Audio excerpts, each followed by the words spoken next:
Hello. तो बाकी सब ठीक चल रहा ही होगा, ठीक है। टेंशन का तो कोई बात नहीं है आप लोग के लिए, कोई टेंशन का बात रहेगा तब रहे ना जब वीडियो कोई देखे।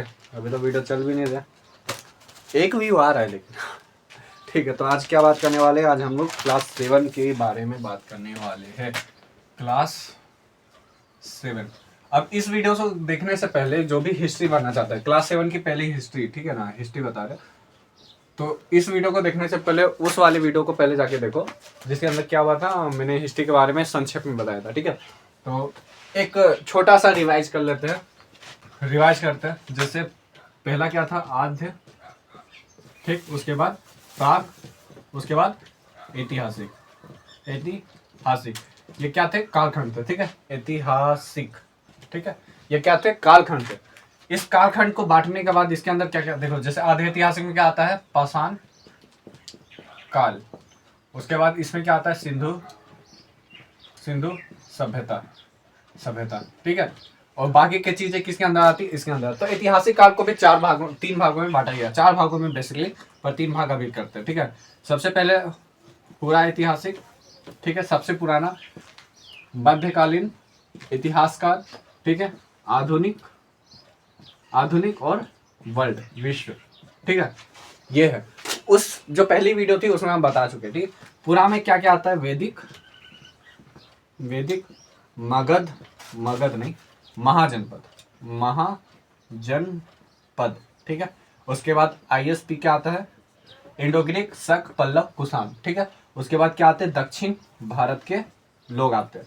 दक्षिण भारत के लोग, दक्षिण भारत मुख्यतः नहीं आते इसमें, ISP क्या हो गया। और उसके बाद मेन जो लास्ट में था, एक आता है गुप्त और एक आता है हर्षवर्धन, ठीक। इसके अंदर क्या आते हैं, इसके अंदर आते हैं दक्षिण भारत, ठीक। उसके बाद आएगा मुगल नहीं, दिल्ली। उसके बाद दिल्ली, फिर मुगल, बस, इससे ज़्यादा कुछ नहीं होगा। आधुनिक में क्या आएगा, जो मराठा है, ठीक, अंग्रेज है, और वर्ल्ड में तो जितना भी वर्ल्ड के जो भी क्रांति थी वो सब आएगी। तो आप लोग को 7 क्लास में कौन सा करना है, ये 7 क्लास में हम लोग को कहाँ से कहाँ तक पढ़ना है, 700 ईस्वी से लेकर कहाँ तक, 1750 ईस्वी तक। ये 1750 किस लिए, औरंगजेब, ये जो औरंगजेब है, ये चाचा जी चट गए थे। मतलब औरंगजेब क्या, मुगल का एक राजा था, फर्रुखिया वगैरह। उसके आगे जाने के बाद ये 1750 में मुगल एकदम कमजोर हो गया था। उस समय से लेकर यहाँ स्टार्टिंग दक्षिण भारत से लेकर तुम्हारा मुगल तक पढ़ाई करना है। तो ये सिलेबस, ये छोटा सा सिलेबस पता होना चाहिए। ऐसा नहीं कि किताब खोले और आपको पता ही नहीं चल रहा है कि कौन सा पढ़ाई हम लोग कर रहे हैं। क्लास 6 में आप लोग ये पढ़ोगे धीरे धीरे करके। क्लास 6 में हम पाषाण काल धीरे धीरे कंप्लीट कर रहे हैं, फिर सिंधु सभ्यता आएगा, फिर वैदिक काल, महाजनपद और गुप्त, हर्षवर्धन वगैरह वगैरह, थोड़े थोड़े पॉइंट्स में आपको पढ़ाए जाएंगे, ठीक है। तो पहले तो 7 क्लास की बातें हम लोग कर लेते हैं। हाँ, जैसे आपका पहला चैप्टर 1 का क्या नाम है, प्रारंभिक कथन, 1000 वर्षों के दौरान, ठीक है, हुए परिवर्तन, ठीक। राइटिंग पे मत जानना। अब इसके अंदर क्या क्या परिवर्तन हुआ भाई, कहाँ से कहाँ का परिवर्तन पूछ रहा है, 700 से लेकर 1750 तक, ठीक। ज़्यादा बड़ा टॉपिक है। देखो ये जो क्लास होगी ये 2 भाग में क्लास होगी, ठीक है। या तो एक भाग 16 मिनट 15 मिनट का होगा, दूसरा भाग 15 मिनट का होगा, इस तरह से होगा, ठीक है। तो इसके अंदर हम लोग को कहाँ से क्या क्या पढ़ना है, तो देखो एक तो पहले दिमाग लगाओ कि 1700 लेकर 700 तक क्या क्या हुआ था, ठीक है। एक नॉर्मली आप स्ट्रक्चर बनाओगे तो क्या आएगा, दक्षिण भारत राजवंश आएगा, ठीक है।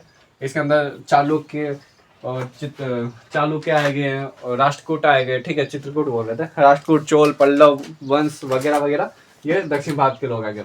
उत्तर भारत में कोई था ही नहीं, जो हर्षवर्धन खत्म हुए तो उसके बाद कोई था नहीं, ठीक है। और गुज्जर प्रतिहार वगैरह थोड़ा थोड़ा हम बता देंगे, यादव वंश थोड़े थोड़े मात्रा में हम बता देंगे, ठीक है। ये दक्षिण भारत हो गया। उसके बाद क्या होगा, जो मुस्लिम आक्रमणकारी है वो आएंगे, मुस्लिम आक्रमणकारी 2-4 को मारेंगे और वहां पर अपना एक राजा बैठाएंगे और राजा का नाम क्या रहेगा, कुतुबुद्दीन ऐबक रहेगा। उसके बाद क्या हो जाएगा, दिल्ली सल्तनत। दिल्ली सल्तनत में कितने राजवंश आएंगे? 5 राजवंश आएंगे। उसके बाद क्या आएगा? मुगल। मुगल में कितने राजा आएंगे? तो 6 राजा आएंगे जो मेनली है। उसके बाद 3 राजा और बढ़ेगा, और 3 राजा बढ़ने के बाद ये 1750 में वो राजा का राजवंश, मुगल राजवंश खत्म हो जाएगा। और 1750 के बाद से हम लोग क्या पढ़ना स्टार्ट करते हैं? अंग्रेज के बारे में। और जैसे कि अगर आप क्लास 8 का बुक अगर भैया भाई कोई है तो उसे उसको पूछना, उसको खोलना 1757 से ही आपका जो क्लास 8 का जो बुक अगर आप खोलोगे ना, तो सबसे पहले क्या है? प्लासी, पलासी, ठीक है। प्लासी का युद्ध 1757 यहीं से स्टार्ट है, क्लास 8, ठीक है। तो आप समझ रहे हो कि एक लिंकअप में क्या होता है, हम लोग को पढ़ाया जाता है हर चीज के बारे में, ठीक है। तो प्लासी का युद्ध के बारे में वीडियो डाला हुआ है, अगर देखना चाहो तो अभी भी जाके देख सकते हो। तो ये था एक मोटा मोटी चीज आपके लिए, ठीक है, कि आपको 7th क्लास में पढ़ना गया। अब इसके अंदर क्या है, ये परिवर्तन के बारे में बता रहे हैं कि ये क्या क्या परिवर्तन हुए 700 से लेकर 750 साल, यानी कि लगभग क्या 1000 साल लगभग है, ठीक है। 1050 साल मानो, लेकिन फिर भी 1000 साल मान के चलो। तो इसके अंदर क्या क्या परिवर्तन हुए, ठीक है। मिट्टी के बर्तन से लेकर आधुनिकरण से लेकर जितने भी थे, ठीक है। अब उसके बारे में धीरे धीरे पढ़ना स्टार्ट करते हैं, ठीक है। अब इसके अंदर जब पेजवा खोलोगे तो पेज खोलते ही सबसे पहले एक इतना घटिया मैप नजर आएगा भाई, क्या है वो। मतलब हम देखो एक जैसे कि यहाँ पर लगभग एक मैप हम डाल दे रहे हैं, तो इस मैप के अंदर क्या किस तरह से दिया हुआ है, ये बुक का मैप है, ठीक है। और सेम मैप हम इसको चेंज करें, ऐसे ऐसे चेंज करते हैं तो ये दूसरा मैप आ गया। और ये दूसरा मैप, ये पूरा मैप का फुल टू मतलब पूरा है वो, बुक में आधा दिया हुआ है और उसके अंदर क्या है पूरा। अब देखो सीन को देखो, जैसे कि ये एक पूरा का पूरा मैप है, लेकिन जब ये पूरा का पूरा भारत मान के चलो, यहाँ पर एक भारत का मैप बना हुआ था, तो इतना सा टुकड़ा काट कर क्या किया, एनसीईआरटी ने चिपका दिया। तो आपको वो समझ नहीं आता है, लेकिन तब समझ आएगा जब आप उस पूरे भाग को पढ़ोगे। अब इसके अंदर ये जो मैप है, उस मैप को बनाने वाले का नाम है अल अदृसी। इदरीसी है कि अदृसी? इदरीसी, इदरीसी।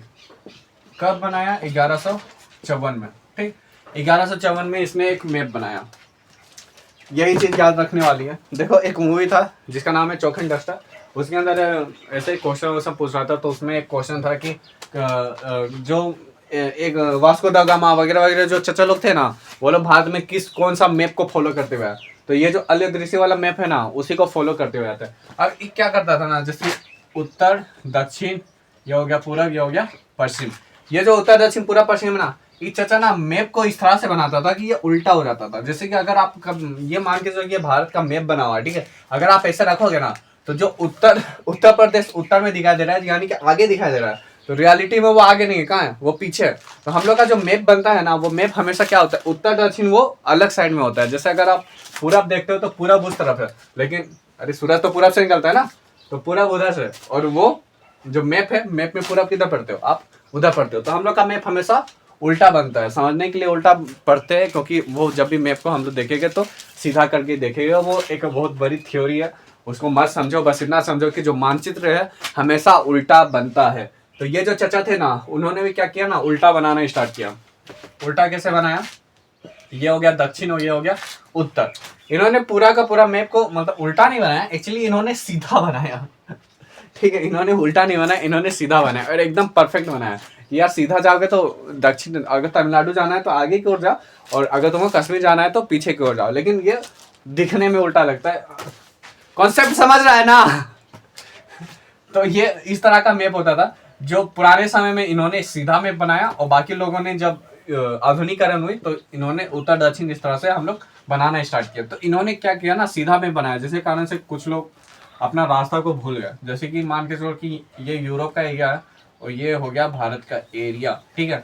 अब ये भारत का जो एरिया है वो पूरब की ओर पड़ता था, लेकिन इनका जो मैप है ना, वो पश्चिम दिशा को डोनेट करता था। क्या करता, मतलब जैसे कि अगर किसी आदमी को पूरब जाना है तो ये मैप देखा, अब देखा कि पूरब किस दिशा में, इस दिशा में, तो पूरब को इस दिशा में चलना स्टार्ट कर देता, जबकि पूरब किस दिशा में थी, उस दिशा में थी। लेकिन रियलिटी में तो पूरब उसी दिशा में थी, लेकिन वो भारत की ओर नहीं जा रहा था, वो कहाँ जा रहा था, ये अमेरिका की ओर जा रहा था। तो एक चाचा था जिसका नाम था, नाम सुने होंगे, कोलंबस। एक मिनट, कोलंबस, ठीक है। अब कोलंबस को पता चला कि एक भारत है, भारत में फुल सोना चिड़िया, पूरा अनाज वनाज, सोना वोना चांदी सब है, वहाँ पर काम करते हैं। भारत जाते हैं और भारत में जाकर क्या करते हैं, लूटते हैं उसको। तो भारत का क्या बोलते थे उसको, इंडियंस बोलते थे, ठीक है, इंडियंस बोलते थे। अभी चाचा ये वाला मैप लिया, इसका मैप लिया और यहाँ से निकलना स्टार्ट किया। अब जैसे निकला ना यहाँ तक पहुंचा, और उसके बाद सोचा कि मैप किधर जाए, पूरब की ओर जाए तो पश्चिम की ओर जाए, तो लिखा हुआ था पूरब, गया किधर, पश्चिम की ओर। अब पश्चिम में गया, यहाँ पर एक द्वीप था, यहाँ पे द्वीप में गया, देखा अरे यहाँ तो फुल एकदम इंडियन लोग है, इंडियन लोग है, ठीक है। मेरे को इंडियन मिल गया, मेरे को इंडियन मिल गया। कैसा इंडियन मिला, काला काला। अब काला इंडियन था ना, तो काला इंडियन बोलते हैं ना उसको, मतलब फुल टू काला थे, लेकिन चेहरा थोड़ा सा ना लाल हो गया था, मतलब थोड़ा क्या बोलते हैं उसको, वातावरण उनके थोड़ा अमेरिका में थोड़े अलग है, ठीक है। तो उनको क्या करते थे, रेड इंडियन कहना स्टार्ट किया, और रेड इंडियन कहना स्टार्ट किया, और उनको बाद में जब पता चला कि ये जो इंडियन है ना, वो इंडिया नहीं है, वो इंडिया इधर है। और ये कौन सा इंडिया है, ये इंडिया इसको बोलते हैं पूर्व इंडिया, यानी कि ईस्ट इंडिया, ठीक है। और ईस्ट इंडिया को क्या कहने लगे, वेस्ट इंडिया। और ये जो वेस्ट इंडिया है, वेस्ट इंडिया होते होते वेस्ट इंडीज बन गया, समझ आया। ये तो सिंपल सा कॉन्सेप्ट है कि वेस्ट इंडीज किस तरह से वेस्ट इंडीज बना था, ठीक है। और यही रेड इंडियंस है, यही रेड इंडियंस, उसको लगा कि यहाँ पर इंडियंस है, तो उसका नाम ही क्या रख दिया, रेड इंडियंस लिख दिया, ठीक है। तो ये वाला कॉन्सेप्ट समझा हो गया। तो जो अल इदरीसी थे वो अपना जो मैप बनाते थे ना, वो हमेशा सीधा बनाते थे, लेकिन वो सीधा जो व्यापारी लोग यूज करते थे उनको नहीं पता था। अब उनको पूछ के ना लेके जाना चाहिए। अब उनको पता चला कि हाँ कोई व्यक्ति मैप बना के रखा है, अब चाचा जी मर चुके हैं, अब उनको क्या मालूम कि मैप सीधा है कि टेढ़ा है, ठीक है। तब लेके वो जहाज में बैठ के निकल गया कि नहीं इंडिया ढूंढने के। अब जाके इंडिया मिला उसको अंदाजी जाके। अब देखो मैप 1 तो आपको समझ आ रहा होगा, जो मैप 1 है उसके अंदर थोड़ा सा उल्टा है, जैसे ऐसे करके ये आप बनाते हो ना, और वही चीज क्या है ऐसे करके, कैसे बनाए हम इसको उल्टा, ये चुंबक बना दो ऐसे करके, और ये ऐसे कर दो, हाँ इस तरह से है। वो जो मैप है वो कुछ इस तरह से दिख रहा होगा आपको, ठीक है। और ये एरिया तमिलनाडु का हो गया, ये कन्नौज आ जाएगा, यहाँ कश्मीर आ जाएगा, यहाँ लखनऊ आ जाएगा, इस तरह से ये उल्टा मैप है। लेकिन रियलिटी में क्या है, कन्नौज कश्मीर के लिए उधर ही जाना मतलब सॉरी, कन्नौज कश्मीर के लिए उधर ही जाना पड़ेगा, और जो तमिलनाडु है उसके लिए उधर जाना पड़ेगा। ये दिशा सही है, लेकिन क्या है वो मैप पढ़ाई करने में आप उल्टा मैप लेके बैठेगा तो आपका भी दिमाग खराब होगा ना। तो ये मैप वाला कॉन्सेप्ट आपको समझ आया होगा। मैप नंबर 2 में एक फ्रांसीसी व्यक्ति थे, ठीक है, फ्रांसीसी व्यक्ति, उसका नाम शायद दिया हुआ है एटलस ब्रूवो, एटलस ब्रूवो मैप नंबर 2 में है। अब देखो जो एटलस ब्रूवो थे ना, उन्होंने देखा ये जो उल्टा मैप है ना, समझ नहीं पा रहा है कोई आदमी, दिमाग खराब हो जा रहा है, इंडिया जाना चाहता है अमेरिका पहुंच जाता है, तो समझ नहीं आ रहा है। तो उन्होंने क्या किया, फ्रांस के व्यक्ति थे, उन्होंने बढ़िया सा मैप बनाया, और उसके अंदर आप वो मैप में ना ऐसे करके मैप बनाया, और उस मैप में आप देख भी सकते हो, ये जो मैप है उस मैप पे आप देख भी सकते हो कि किस तरह से उसके अंदर दिया हुआ है, ठीक है। अब इसी के अंदर ये 2 मैप तो आपको समझ गए, आ गए होंगे, ठीक है। उसके बाद पढ़ते कि शब्दावली, ठीक है। शब्दावली मीन्स है कि जो देखो 1000 साल में क्या क्या चेंज हुआ है, उसमें से एक क्या है, शब्दावली है। जो पुरानी जो फारसी थी वो नई फारसी से बहुत अलग थी। जैसे पुरानी टाइम पे क्या होते थे, प्राकृतिक भाषा चलते थे, प्राकृतिक, ठीक है, और पाली भाषा चलती थी। जैसे अशोक के जो अभिलेख थे वो पाली भाषा में भी थे, ठीक है। और खरोष्टी, अरमाइट, ये सब जो लिपि थे क्या उस समय थे ना, लेकिन धीरे धीरे क्या हुआ, चेंज हो गया। 1000 साल में क्या हुआ, चेंज हो गया। फारसी, अरबी, जब मुस्लिम आक्रमण हुए तो क्या हुआ, वो जगह चेंज हो गई। मान के चलो कि अगर आपके घर पे दिल्ली से 2-4 लोग आते हैं ना, तो आप उनकी भाषा बोलने लग जाते हो, या फिर अगर आप कहीं यूपी बिहार में जाते हो तो उनकी भाषा आपके दिमाग में बसने लग जाती है, जिस कारण से आप उन्हीं की भाषा बोलते हैं। जैसे झारखंड में अगर आप हो, झारखंडी नहीं भी हो, फिर भी आपको सादरी भाषा तो आता है, ठीक है। उसके बाद है हाँ, जैसे शब्दों का प्रयोग अलग अलग तरह से होने लगा। हम क्लास 6 के 1 में हम बताए थे, चैप्टर नंबर 1 में, उसके अंदर हिंदुस्तान वर्ड के बारे में बताए थे। तो सबसे पहले जो हिंदुस्तान वर्ड का उपयोग हुआ था किसने किया था, मिनाज उल सिराज। इनकी एक बुक है मिनाज उल सिराज, उनकी एक बुक है, उसका नाम है तबकात-ए नासरी, आई थिंक, हमको याद नहीं है, नहीं लिखेगा, अब गलत हो जाएगा फिर तुमने डांटेगा। तो उसका एक बुक है, नाम याद रखना, मिनाज उल सिराज, ठीक है। अब इसके अंदर क्या हुआ ना, इसने एक वर्ड दिया, मतलब जैसे दिल्ली सल्तनत के अंदर था ये, ठीक है, खिलजी और तुगलक, ये 2 राजवंश के आसपास था, हमको जहाँ तक याद है, ठीक है। तो ये जो चाचा था देखा कि जो दिल्ली सल्तनत है ना, वो इसी क्षेत्र में लगा हुआ है, आगरा में लगा हुआ है, राजस्थान में है, एमपी में है, ये सब में है। तो सबका एक संयुक्त नाम तो रखना पड़ेगा ना। मान के जो अगर रांची में ही हो आप, तो रांची एक बहुत बड़ा एरिया, यहाँ पर बहुत जगह है, मोरबादी है, सिंधा टोली है, और DSPMU है, बहुत जगह है, ठीक है। तो उसी तरह से ये जो मीनार जो सराज है वहां पर बहुत जगह थी, तो एक जगह का संयुक्त नाम देने के लिए इसके नाम रखा हिंदुस्तान, ठीक है। और इसका कुछ ज्यादा डेफिनेशन नहीं दिया इसने, इसने कहा कि ये जो उत्तर भारत है ना, उत्तर भारत को क्या कहते हैं, हिंदुस्तान कहते हैं। यही वर्ड को मान के लेके चला बाबर। बाबर ने भी इसी चीज को माना और कहा कि हम हिंदुस्तान के राजा, यानी कि हम कहाँ के राजा है, उत्तर भारत के राजा। दक्षिण भारत का नाम भी नहीं लिया। दक्षिण भारत में जो राजा थे, जैसे कि क्या नाम था उसका, विजयनगर साम्राज्य था, ठीक है। विजयनगर साम्राज्य का नाम सुने होंगे, कृष्णदेवराय, बहमनी साम्राज्य था। तो दक्षिण भारत का यहाँ पर नाम भी नहीं है। तो हिंदुस्तान वर्ड सबसे पहले किसने लिया, मीनार सिराज। और जो बाबर ने भी एक बार उनका प्रयोग किया था। अपनी जो बुक है, उनकी जो आत्मकथा है, खुद से लिखा हुआ मेन्यूस्क्रिप्ट बोलते हैं वगैरह वगैरह, तो वो आत्मकथा में किसका नाम लिया था, हिंदुस्तान वर्ड का नाम लिया था। इसी तरह जो अमीर खुसरो थे वो दिल्ली सल्तनत में ही थे, 14 शताब्दी वाला क्लियर करते हैं उनको। तो 14 शताब्दी में जो अमीर खुसरो है, अमीर खुसरो ये एक राइटर थे, ठीक है। जैसे ये मीनार सिराज राइटर था, अमीर खुसरो एक राइटर था, ठीक है। अब बाबर तो एक राजा था। तो ये जो राइटर थे उन्होंने भी अपनी बुक में लिखा कि जो यहाँ पर जो लोग रहते हैं उसको क्या बोलते हैं, हिंद बोलते हैं, ठीक है। हिंद प्रदेश का हम यहाँ पर रहते हैं, हिंद प्रदेश बहुत अच्छा है, हिंद प्रदेश वगैरह वगैरह वगैरह वगैरह, समझ आ रहा है ना। तो अलग बातें उन्होंने की थी। और हिंद प्रदेश के मतलब हम बताया हिंदुओं का देश वो हिंदुस्तान एकदम मत समझना, कभी नहीं। हिंदुओं का राज हिंदुस्तान एकदम नहीं समझना, ठीक है। उसके बाद एक है हाँ विदेशी।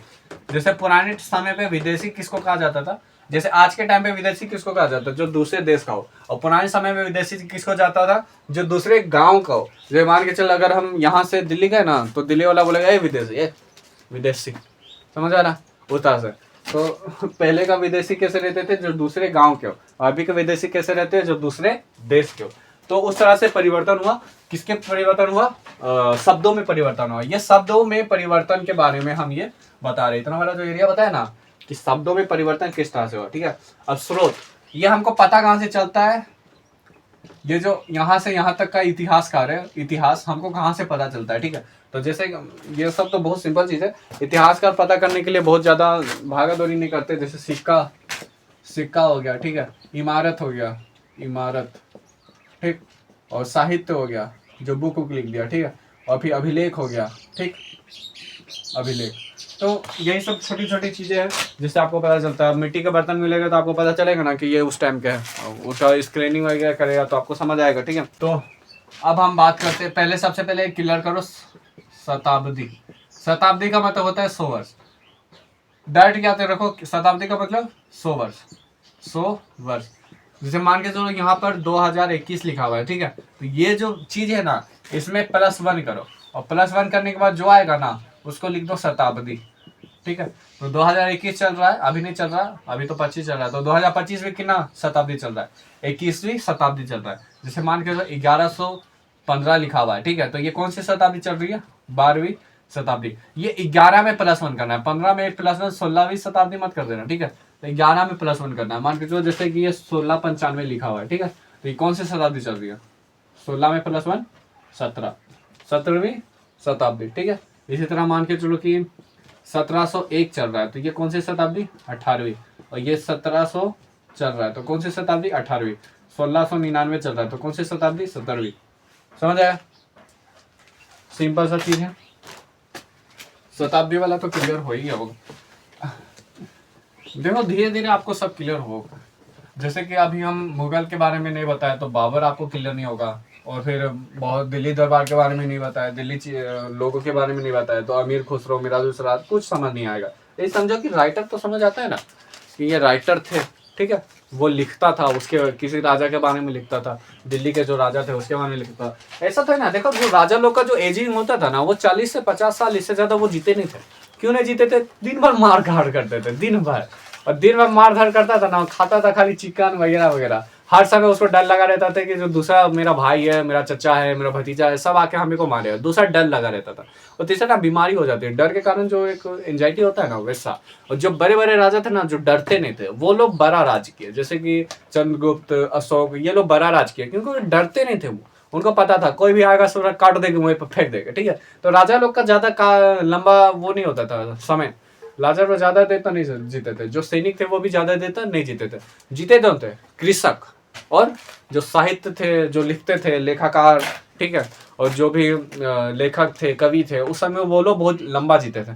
तो कुछ कुछ राजा, कुछ कुछ लेखक लोग हैं ना जो 5 या 6 राजा के संरक्षण में रहे, और राजा उसको मारते नहीं थे। क्यों? क्योंकि उनको पता है कि ये जो कवि है ना हमको नुकसान पहुंचाएगा ना कुछ, लेकिन मेरे बारे में चर्चा करेगा। मान के जब मेरे बारे में कुछ लिखा, अच्छा लिखा बहुत बढ़िया, नहीं लिखा मार डालेगा वो बात अलग है, लेकिन अच्छा लिखा तो मेरा ही होगा ना, मेरा ही बड़प्पन होगा, मेरा ही व्याख्या होगी।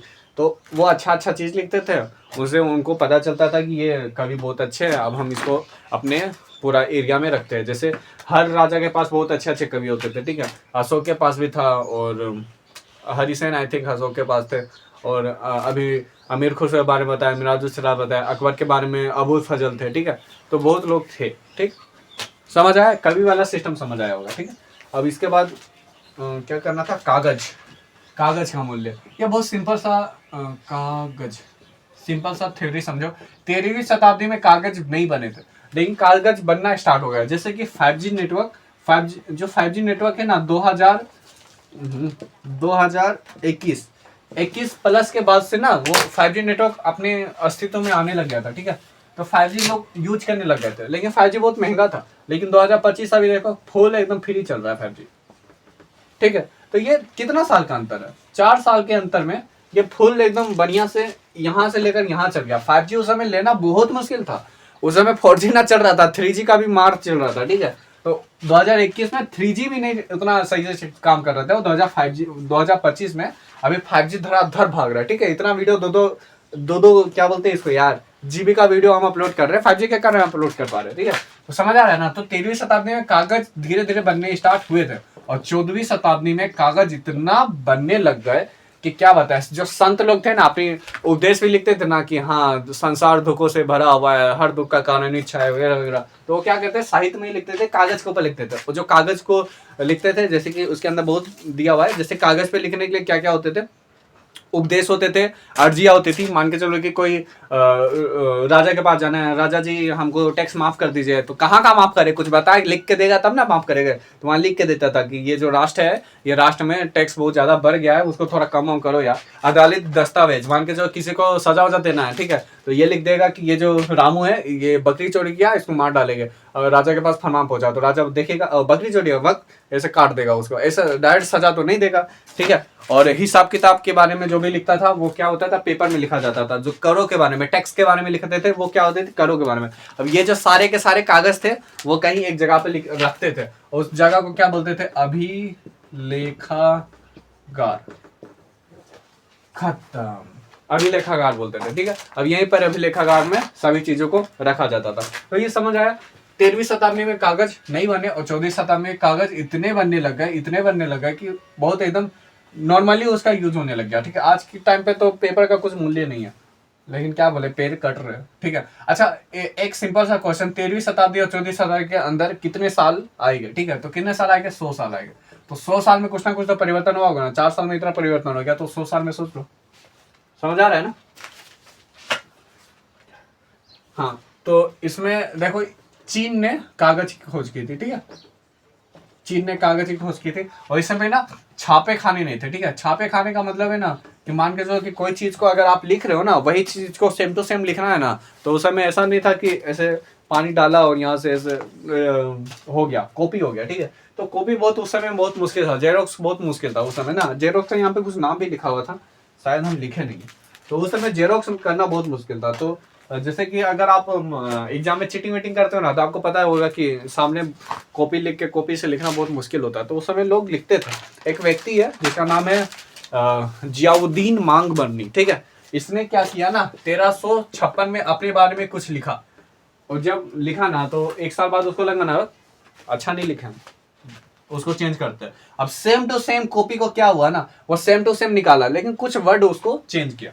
1358 में फिर उसने कुछ लिखा, और वो जो कुछ लिखा ना, सबसे जैसे एक ड्रॉवर बनाया, ड्रॉवर में सबसे ऊपर में क्या लिखा, ये वाला बुक को जाके रख दिया, ठीक है। अब जो इतिहास कर गए सबसे पहले ये वाला बुक को पढ़े। अब ये वाला बुक को पढ़े तो जियाउद्दीन मांगबरनी के बारे में उसको समझ आया। उन्होंने सोचा कि हाँ यही जो है ये बढ़िया सा राजा है वगैरह वगैरह ऐसे करके।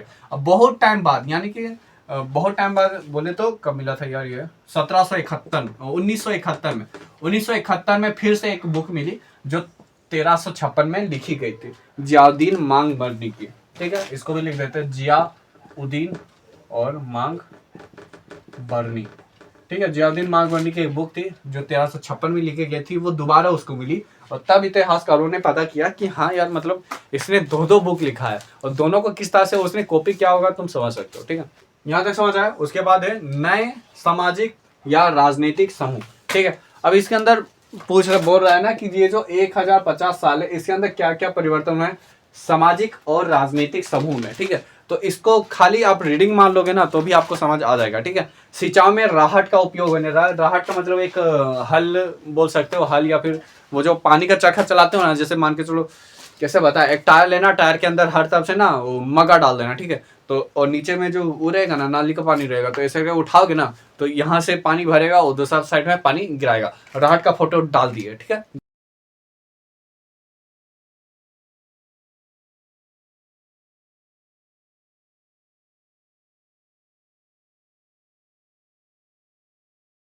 देखो नहीं समझ आए तो मत समझो यार, राहट इतना इंपॉर्टेंट नहीं है। ठीक है, कटाई में चरखे का उपयोग होने लगा।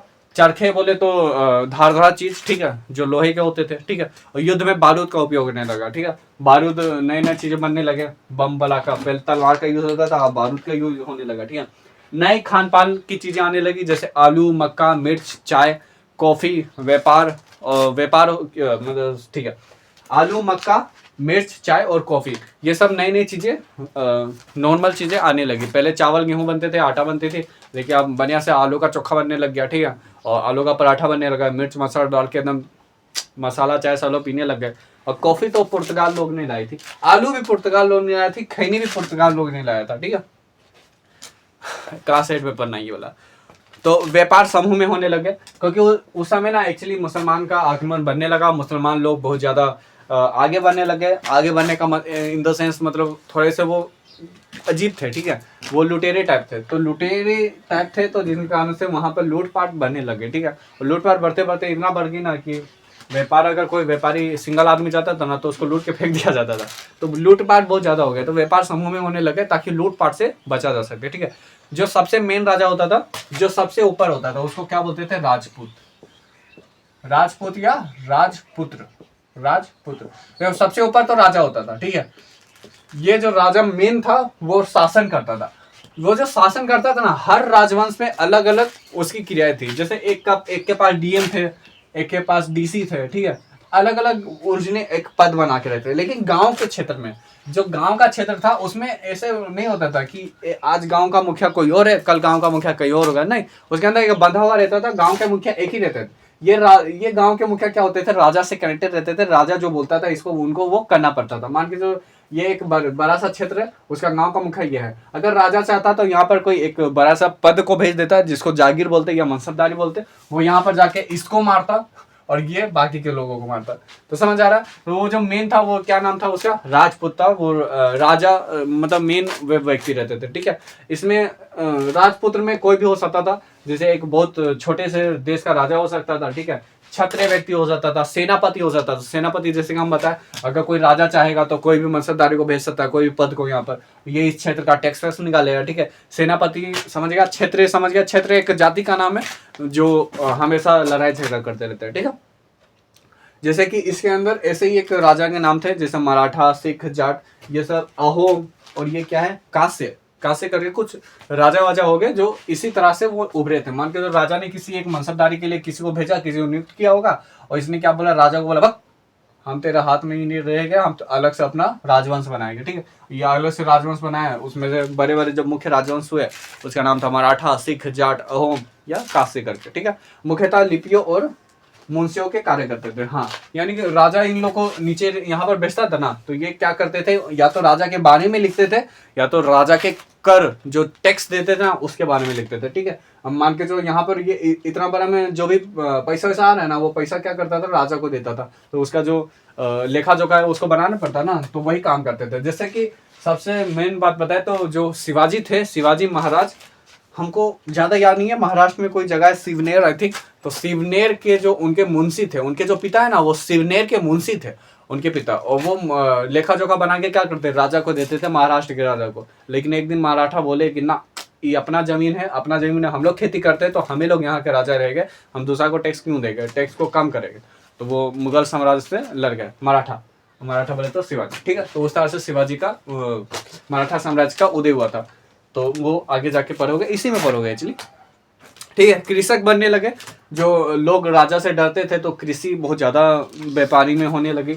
कृषि उस समय बहुत ज़्यादा जरूरी थी, सैनिक खाए के क्या, ठीक है। कृषि उस समय बहुत ज़्यादा जरूरी थी। नए क्षेत्र बने, जो बाजार, हाँ नए क्षेत्र बने, ठीक है। जैसे बाजार का प्रचलन होने लगा, उस समय ना बाजार नहीं लगते थे। मान के सोचिए कि एक मैदान बनिया था, रहता था, सब लोग सब्जी लेके आते थे, सब लोग बेचते थे, कोई मटका बना के लाता था, बेचता था, ठीक है। एक मठ का मतलब होता है कोई एक शांत का एरिया, वहां पर साधु लोग जाते हैं, और साधु लोग जाके एकदम बढ़िया से एक दूसरे से बात करते हैं, हाँ संसार दुखों से भरा हुआ है और दुख का कारण इच्छा है, ऐसे करके सब लोग आपस में बात करते थे और बोलते थे, बोला नहीं सुने, धर्म का नाश हो वगैरह वगैरह करके, संसार का विजय वगैरह। तो वो सब का तरह से क्या होता था, वो मठ होते थे, ठीक है। और बाजार का मतलब बताती है जहाँ पर सब लोग अपनी अपनी चीज़ों को बेचने आते थे, ठीक है। पुजारियों का ग्रुप होता था कि आज यहाँ सरस्वती पूजा है, कल वहाँ पर विश्वकर्मा पूजा है, हम यहाँ पर जाएगा, तुम वहाँ पर जाएगा, वहाँ तुम शादी करा देना। और बड़े बड़े पुजारी होते थे। यही चीज़ वहाँ यूरोप में भी होता था, वहाँ पर पोप होते थे, ठीक है। जो ईसाई धर्म के जो मेन व्यक्ति थे उनको पोप कहा जाता था, यहाँ पुजारी थे। मुखियाओं का भी ग्रुप होता था, जो मुखिया थे ना, छोटे से गांव के जो लोग थे उनको मुखिया बोलते थे, वो मुखिया का भी एक ग्रुप होता था, ठीक है। ये सब बुक में लिखा हुआ है, अगर अंडरलाइन करना है तो अंडरलाइन कर लेना, ठीक है।